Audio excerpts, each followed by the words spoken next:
हरे कृष्ण। तो आज हम श्रीमद् भागवतम के तीसरे स्कंद के 33वें अध्याय की श्लोक संख्या 30 को पढ़ रहे और उसको समझने की कोशिश कर। तो यहाँ पे बताया गया है कि वार्तालाप मैत्री मुनि और विदुर के बीच में हो रही है और वर्णन किया जा रहा है कि हे विदुर,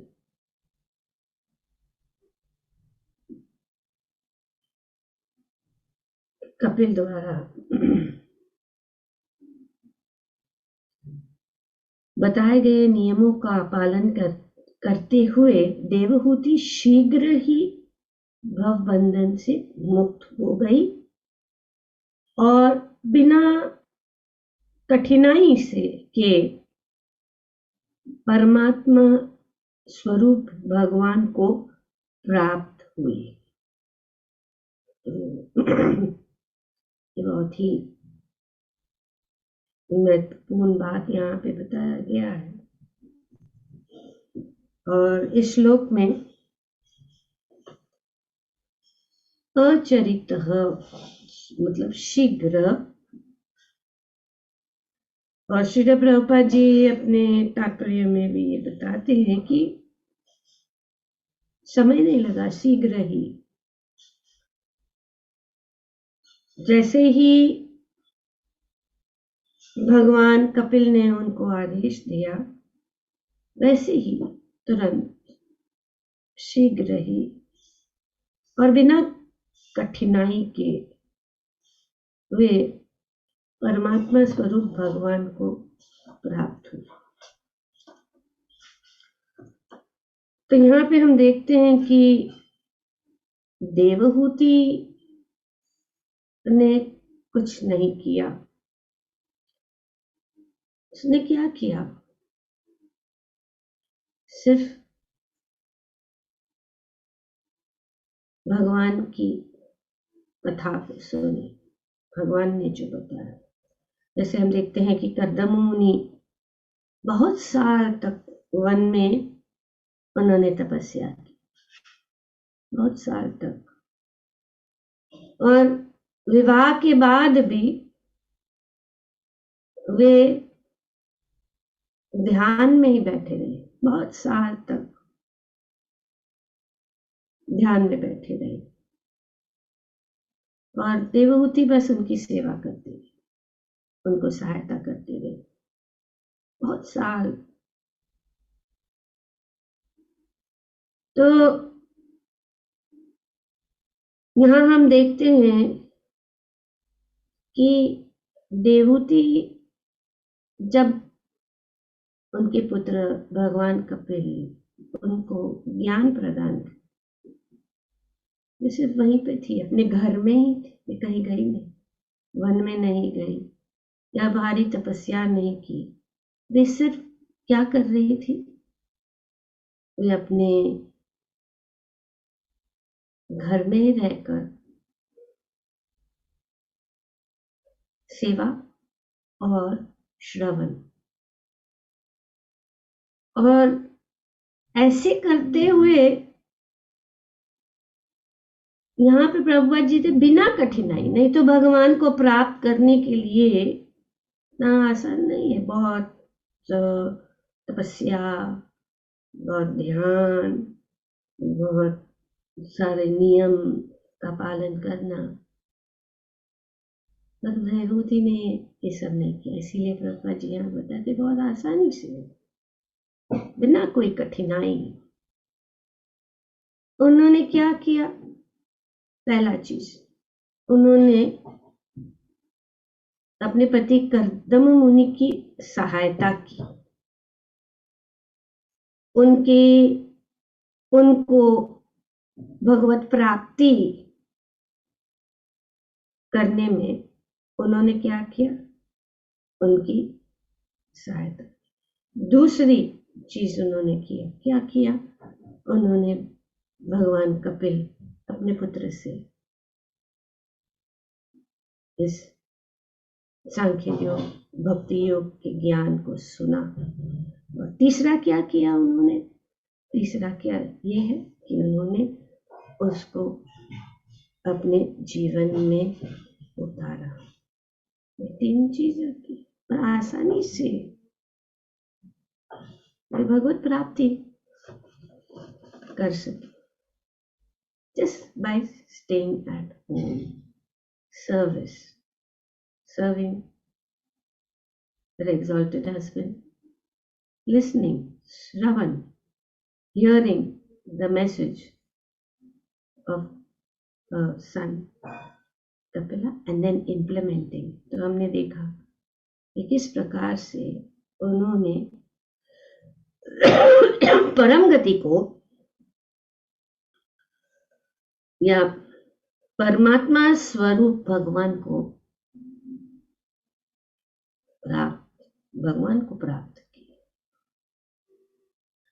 बिना किसी कठिनाई। तो हम भी और श्री चैतन्य महाप्रभु ने भी हमें ही आदेश दिया, श्रवण और कीर्तन। जिस शृण्वन्तम सुकथा, भगवान की कथा सुनने से, नित्यम भागवत सेवया, अगर हम दो चीजें करें, और खास करके कलयुग के लिए बहुत आसान है।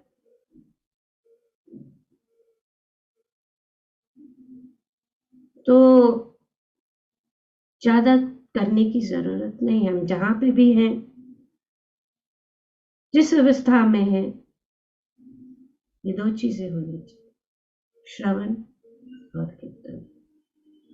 और इसीलिए आदेश भागवतम में भी दिया गया, नित्यम भागवत सेवया, नष्ट प्रायेषु भद्रेषु नित्यम भागवत सेवया, भगवती उत्तम श्लोक, भक्तिर्भवति नैष्ट की भक्ति प्राप्त हो जाएगी। तो हमें इस ज्ञान से जुड़ना है। और जो परंपरा से आ रहा है, तो यहाँ पे परंपरा, अगर हम जो ज्ञान परंपरा से आ रहा है उसको अगर हम सुने तो कुछ करने की जरूरत है। अपने आप अगर हम उसका पालन करें, जैसे कि कर्दम मुनि, कपिला, देवहूति, उन्होंने क्या किया? सिर्फ उनसे जुड़े रहे, अपने पति की सेवा, अपने पुत्र की उपदेश और आदेश, और उस आदेश के अनुसार अपना जीवन को चलाना। तो उन्होंने सिर्फ बैठे घर में रहते हुए उन्होंने इतना ऊंचा पद प्राप्त किया।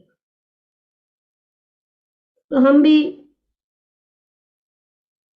अगर हम इस ज्ञान को परंपरा के द्वारा प्राप्त करें, प्रामाणिक रूप से प्राप्त करें, हर एक शब्द यहाँ पे जो श्रीमद् भागवतम में बताया है उसको हम समझने की कोशिश करें परंपरा के द्वारा, जिस प्रकार से यहाँ पे प्रभुपाद जी कहते हैं कि कोई कठिनाई नहीं होगी। हमारे आचार्य, हमारे गोस्वामियों ने बहुत सारा तपस्या किया,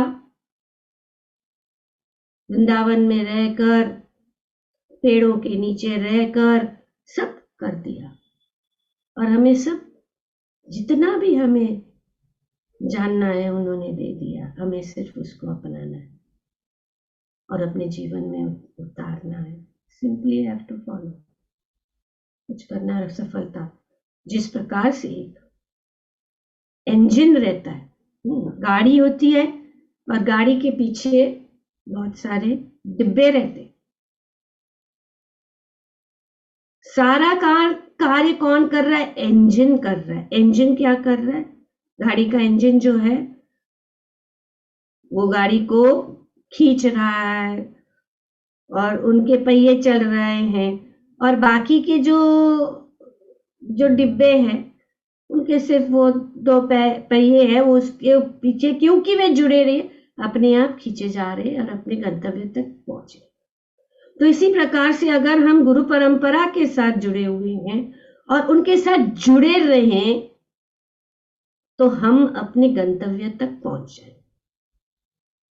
जिस प्रकार से यहां से हम कुछ करना नहीं है, बट एक ही चीज है, जुड़े रहना, जुड़े रहना। इसीलिए साधु संग सर्वशास्त्र, लव मात्र साधु सर्व सिद्धि है।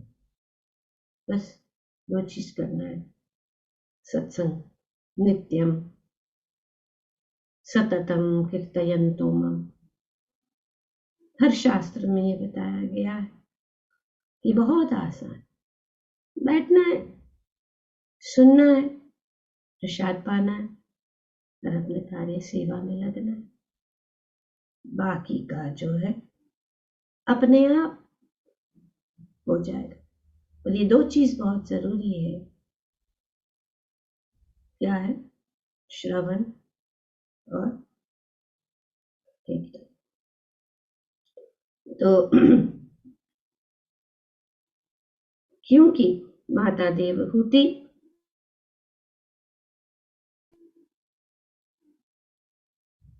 अपने पुत्र के जो ये उपदेश को स्वीकारा, उसको अपनाया और अपने जीवन में उतारा, वो बहुत ही बिना कठिनाई से गंतव्य को प्राप्त कर सके। तो ये श्री चैतन्य महाप्रभु ने सभी नवविधा भक्तियों में से खास करके इस कलयुग के लिए परम गति, कुछ करने की जरूरत नहीं, यहां वहां भागने की जरूरत नहीं है,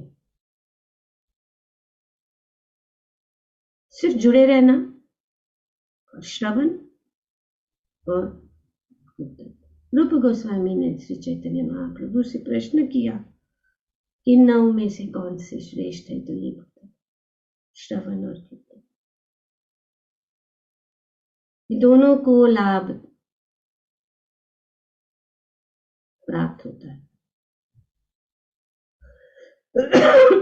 जो सुन रहा है और जो बोल रहा है, टू वे प्रोसेस। ऐसा नहीं है सिर्फ वक्ता को ही लाभ मिल रहा है, लेकिन श्रोता को भी वही लाभ मिलता है जो वक्ता को मिल रहा है। बराबर का लाभ है। ऐसा नहीं कि वक्ता को ही लाभ मिल रहा है लेकिन श्रोता को नहीं। उदाहरण परीक्षित महाराज। जब परीक्षित महाराज 7 दिन थे उनके, चिंतित हो गए कि 7 दिन में मैं कैसे भगवत प्राप्ति करूंगा। तो सुखदेव गोस्वामी ने कहा कि चिंता नहीं कर, 1 दिन में भी हो सकता है, जैसे कठवांग महाराज का। चिंता क्यों करते? और उन्होंने क्या किया? सिर्फ श्रवण श्रवण श्रवण करके उन्होंने परम गति को प्राप्त किया। तो ऐसे नहीं समझना चाहिए कि नहीं, जो बोलता है, जो भागवत या भगवान की कथा बताता है, उनको ही भगवत प्राप्ति होगी। दोनों को लाभ है। जो बोलता है बराबर का लाभ। तो ध्यान पूर्वक सुनना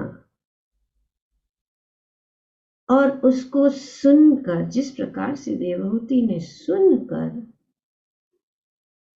उसके साथ आत्मसात करके अपने जीवन में उतारा, उसी प्रकार से हमें भी वही करना है।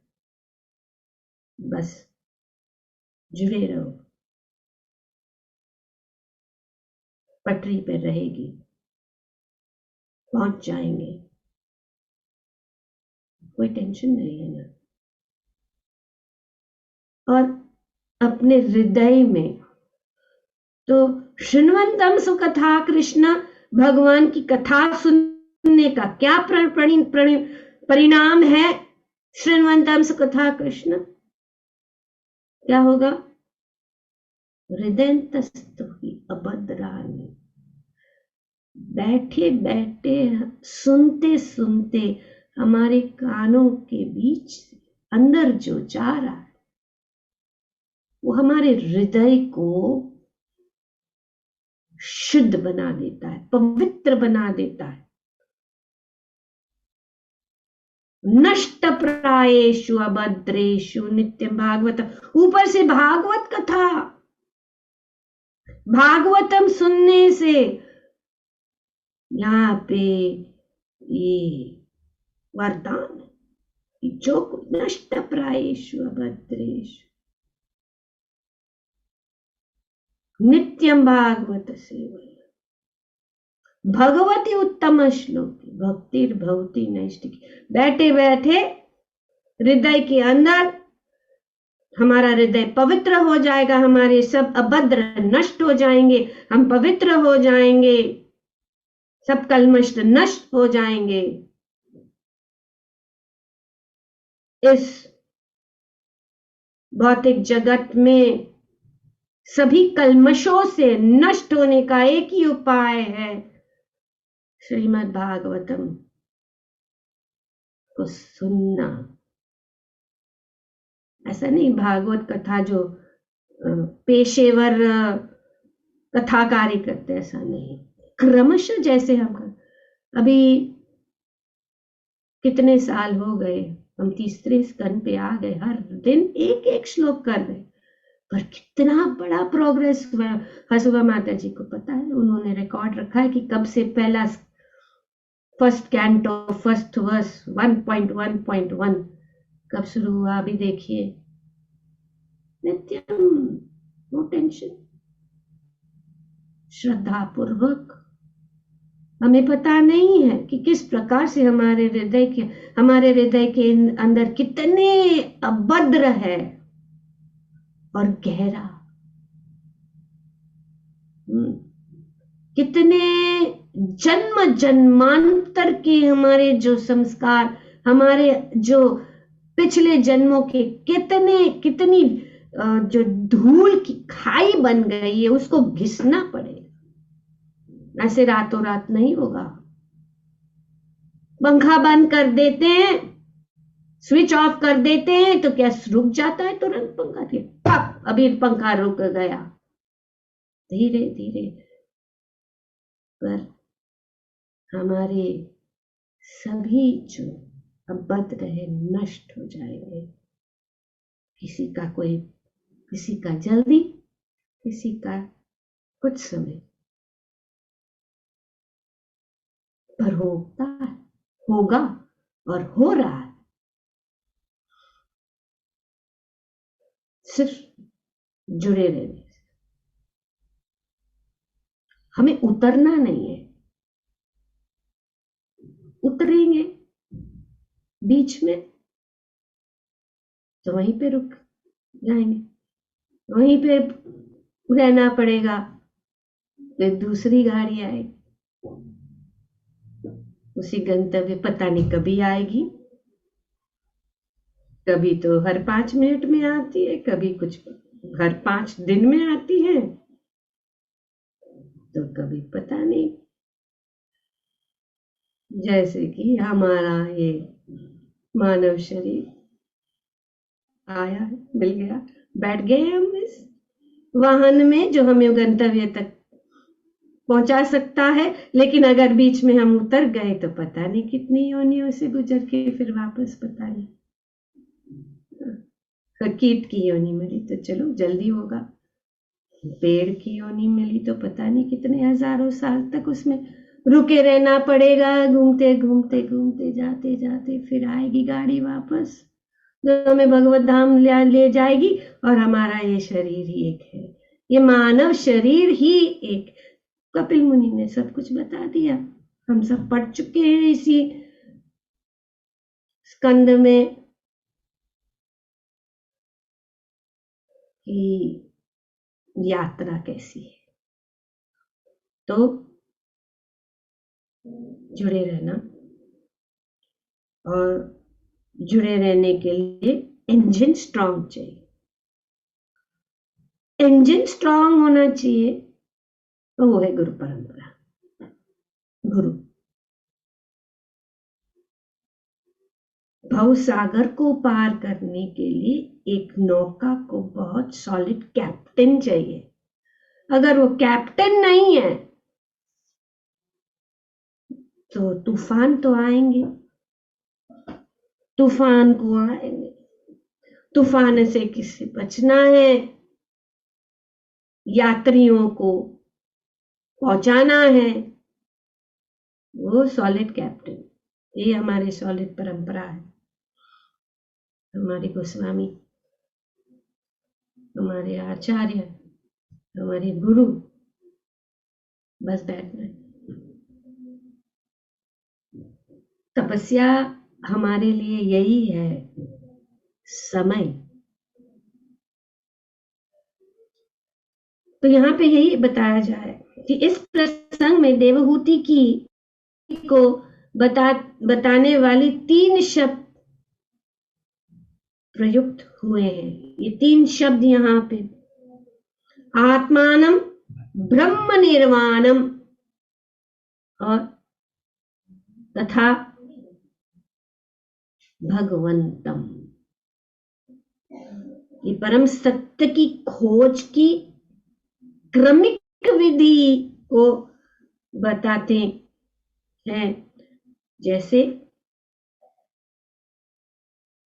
भागवतम, भगवतम, यही कहा गया है। भगवान विविध वैकुंठ लोक में वास करते हैं। अब यहाँ पे जो एक चीज तो ये है कि देवहूति ने बहुत आसानी से, निर्वाणम का अर्थ है संसार के क्लेशों का शमन। तो निर्वाण मतलब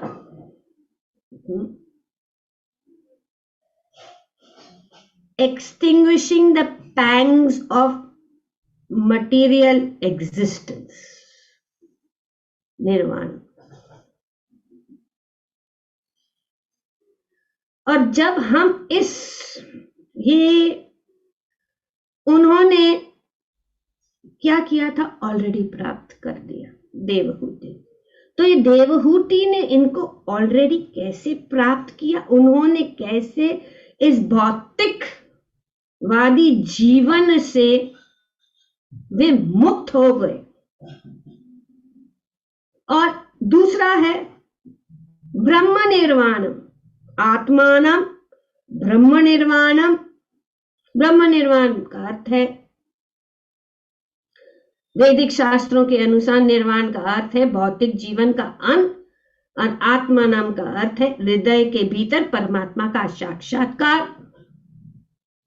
तो ये परम सत्य की खोज के 3 जो श्रीमद् भागवतम में पहले ही स्कंद में बताया गया है, ब्रह्मेति परमात्मेति भगवानेति सप्यते, आत्मानम ब्रह्म निर्वाणम और भगवतम, भगवान, ब्रह्मन, परमात्मा और भगवान।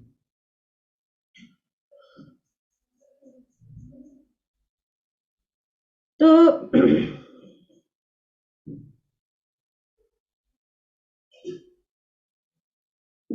इसको निर्वाण का अर्थ है संसार के क्लेशों का शमन। मतलब इन संसारिक चीजों का से जो लगाव है उससे मुक्त होना, और वही देवहूति ने किया जो हम पढ़ चुके।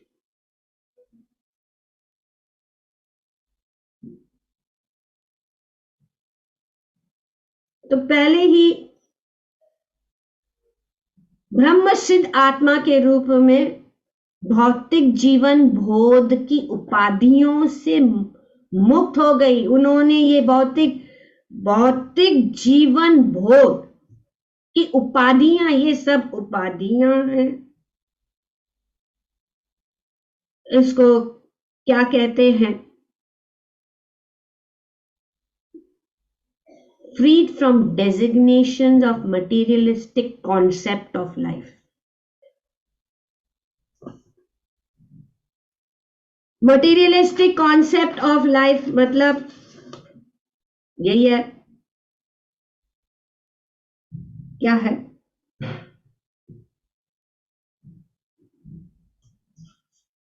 क्या है? मैं, मेरा परिवार, मेरे साथ समान, मेरा घर, मेरा सब कुछ जो मैं शरीर के साथ संबंधित जो कुछ भी चीजें हैं वे जो है क्लेश ही देती है। तो ये भौतिक चीजें जो है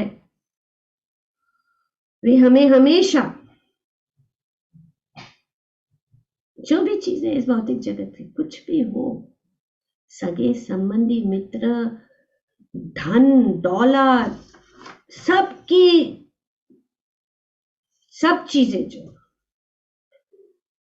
मैं, मेरा परिवार, मेरा धन, मेरा जायदाद, मेरा बैंक बैलेंस, मेरा इंश्योरेंस, मेरा गाड़ी, मेरा घर, मेरा बंगला, इसी के अंदर चिंतित। तो उन्होंने क्या किया कि उन्होंने इन सब चीजों से मुक्त कर दिया अपने आप को। उसके बाद उन्होंने क्या किया, उन्होंने अपने शरीर को भूल गए, अपने शरीर को भगवत ध्यान में, भगवान के श्री चरण कमलों के ऊपर ध्यान। ये है प्रोग्रेस ऑफ, बाहर निकलने का ये रास्ता है। जब तक हम इन चीजों के साथ बंधे हुए रहेंगे तब तक हम जो है यहीं पे झगड़े रहेंगे। उसे निकलना है, जितना भी हो सके अपना समय, अपना जीवन जो है अभी से ही शुरू करना। एक रातों रात तो नहीं होता, धीरे धीरे धीरे धीरे हमें हम तो इतने भाग्यशाली नहीं है देवहूति जिनके पुत्र स्वयं भगवान है इस क्षण में, लेकिन ऐसा नहीं कि असंभव नहीं है। ये हमारे लिए ज्ञान, ये हमारे लिए उदाहरण दिया जा रहा है कि किस प्रकार से देवहूति अपने आप को भूल गई। जिस प्रकार से एक सपना में, हम सपने में देखते हैं हम बड़े राजा है, सब आ रहे, सेवा कर रहे, सब कुछ मिल रहा है, और फिर उठे तो देखते अरे तो हमारी झोपड़ी के अंदर से तो एक छेद है, बारिश हो रही है, सब पानी अंदर आ रहा है और हम भीग रहे हैं, कांप रहे हैं, ठंड लग रही है। तो क्या हो जाए? या हम सपने में देखते हैं कि हम एक ऐसे गरीब झोपड़ी में हैं और ठंड लग रही है, कांप रहे, और जब उठते हैं तो देखते नहीं तो हम तो उतना अच्छा कंफर्टेबल, तो हम भूल जाते हैं। तो जो भी सपने में यहाँ पे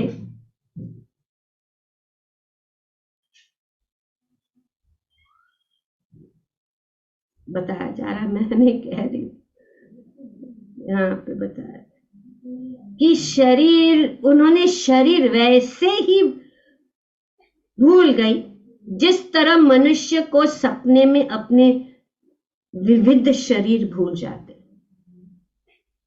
तो भूल, और भूल गए तो उनको इतना भी शुद्ध नहीं कि उनके बाल बिखरे हुए हैं या उनके वस्त्र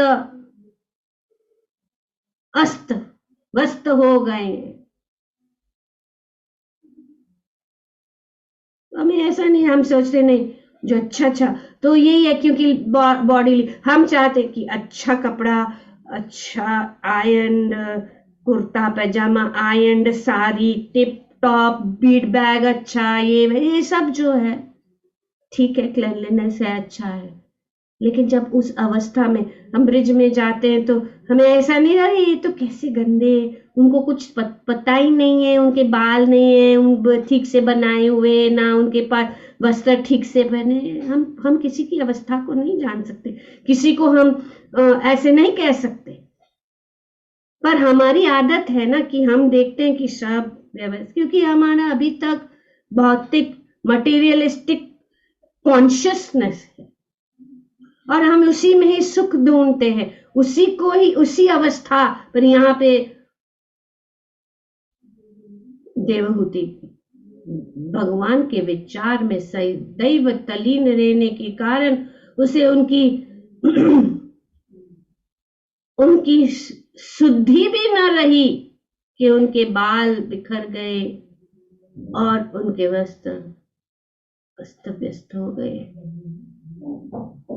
और यही हुआ था जब वे अपने पति कदम मुनि की सेवा में लगी थी। रानी है, राजघराने में उन्होंने और उनके पिता ने किसको चुना? एक ऋषि जिसका कोई घर भी नहीं है, छत भी नहीं है, कर्दम मुनि को। और उन्होंने इतनी, आजकल हम सुनते हैं कि लोग कहते, अरे हमने तो अपनी बेटी को बहुत लाड़ प्यार से सजाया है, उनको सब सुविधा दी है, ऐसे लोग बात करते। अभी फिर आए क्यों?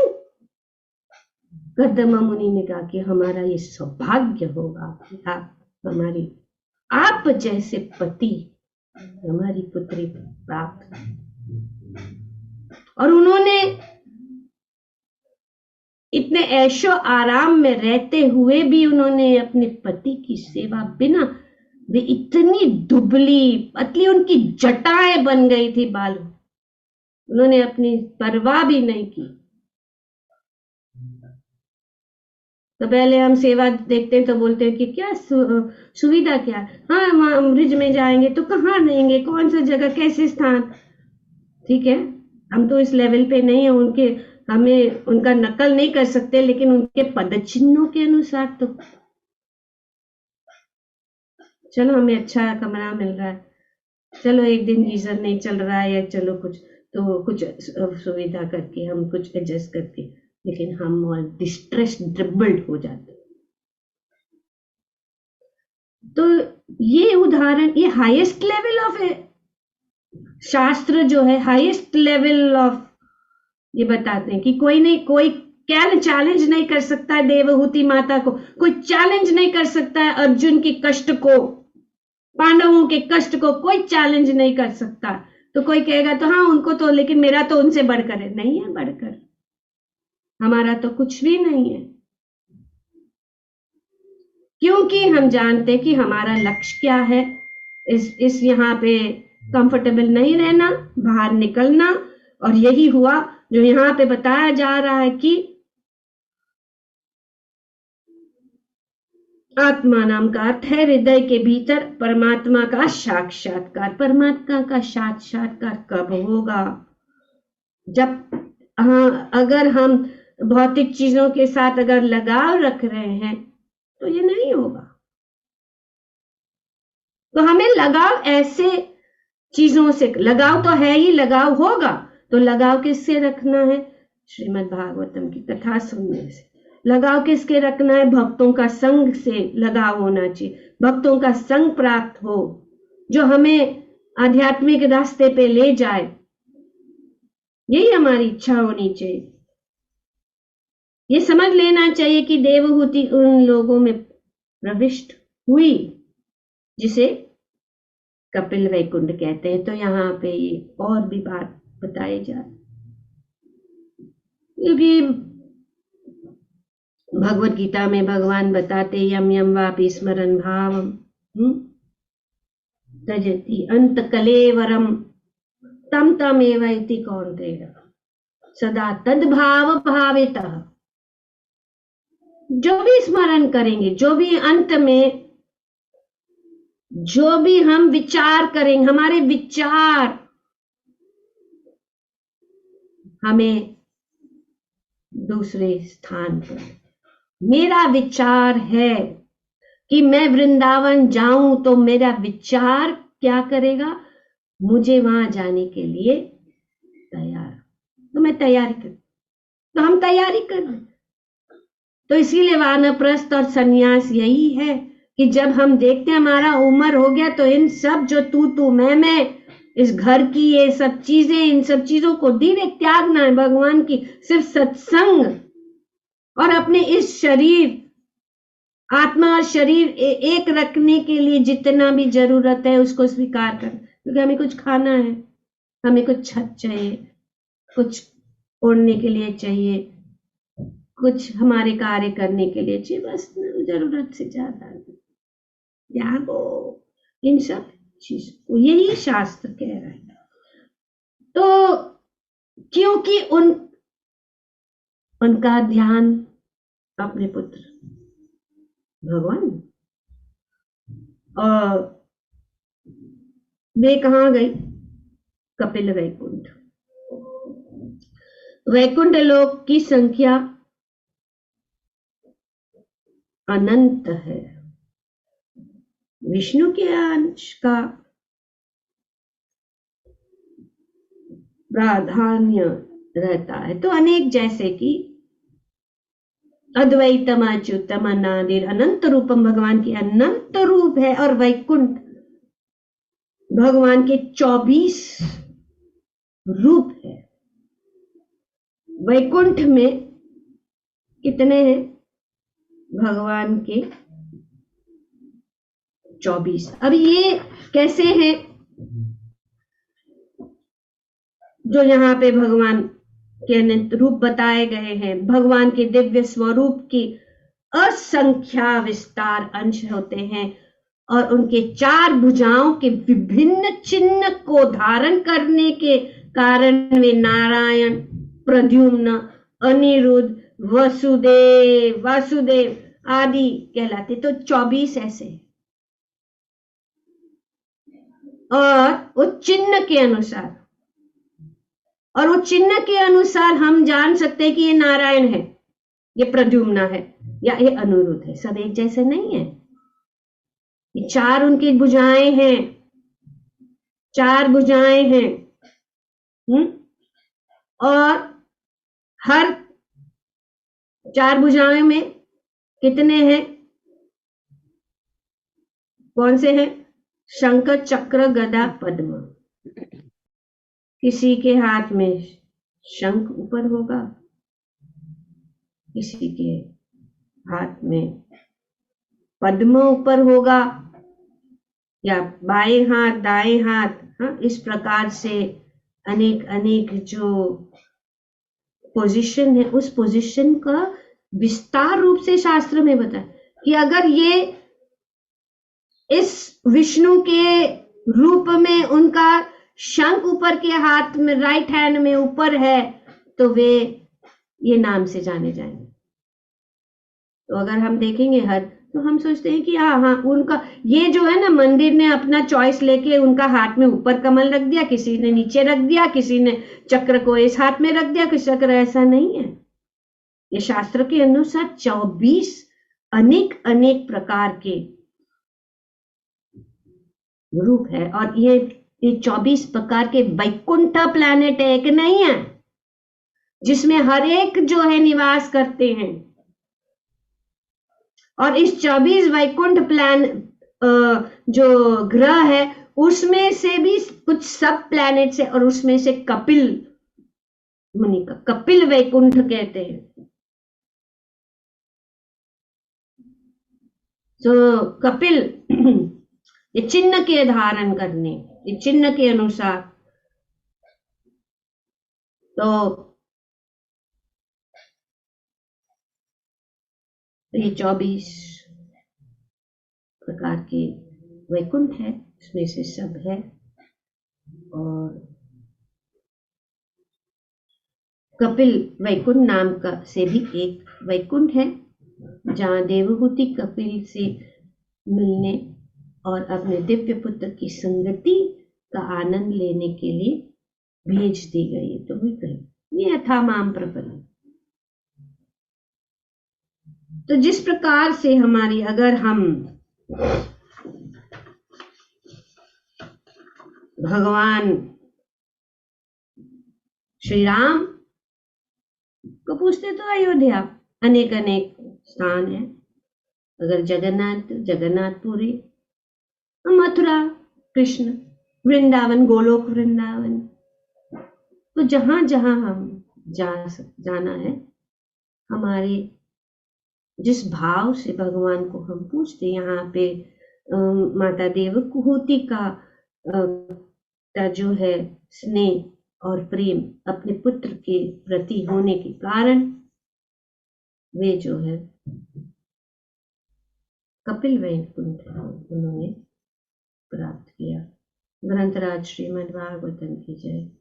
ओम तत्सत। Thank you very much. Hare Krishna. तो किसी का कोई